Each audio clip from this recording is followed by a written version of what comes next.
beautiful blue. Okay, so Valerie's running to get the blue. When Valerie brings a nativity in, it is always a special moment. We've collected her nativities through the years. When Deirdre was 3 years old, she started a nativity collection. We were at a little shop and she saw a nativity, and it was a nativity that was so beautiful, and she said, I want that, and so we bought that one. Baby Jesus and Mary and Joseph, they were all people of color. It was so beautiful, and she fell in love with it, and that was her first.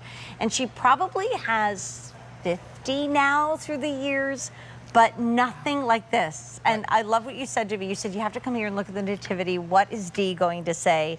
This is an 8-piece nativity set from Valerie.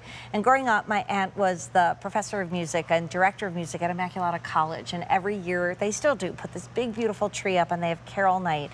But at the end of the hallway down by the music room, they had this gorgeous nativity. And it's on our home movies. And I can remember going and looking up and thinking, and that's what this reminds me of. So Valerie, brand new tonight.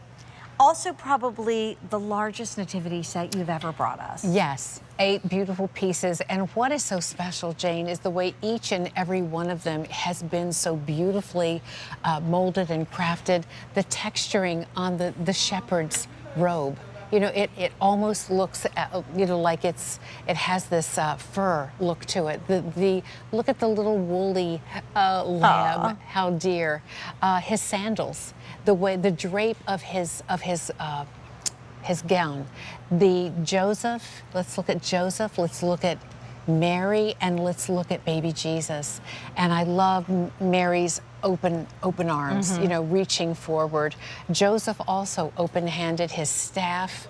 And look at the texturing even here on Joseph's headpiece that is flowing down his back, but it has that linen texturing to it. It almost has that woven detail, and yet it's done in resin. Right. Beautifully hand-painted, a so soft palette. 800 to go around. And my mother always had a lovely tradition. She would often gift a nativity as a wedding gift, because it's probably, right? Because it probably wasn't something that you'd really think about, and you'd want to get a really nice one, but you're just, you know, setting up house and doing this and that, and you know, just like paying for all the bills that you had around a wedding. So it was often her gift. So I love this to a new home, for a new baby, at a wedding. My favorite is the angel, because I feel like she's often neglected, and I love this angel. She truly looks like an angel from the nativity set that I grew up with, that my sister in Seattle has. Just take a look at her. She's so beautiful. I love that she says, Gloria, we don't always include an angel with our nativity sets, Jane. So this is, again, so special in that way. And then looking at the 3 kings with their gold, their frankincense and myrrh, and each one of them with, I mean, look at this detail Look here. at me decorating in front of Valerie, but what I would do is I would lift the angel up. So she's... Right? Absolutely.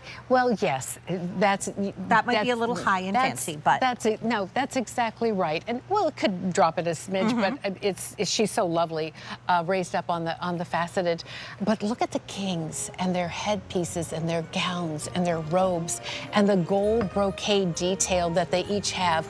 I just can't get over this beautiful box that look at the detail, the scroll work on the gift. You know what this looks like, Valerie, where you would go in and you would spend $99.98 on Mary and Joseph and Jesus, and then you would pay extra for the shepherd, and you'd pay extra for the angel, and you'd pay extra for the 3 wise men.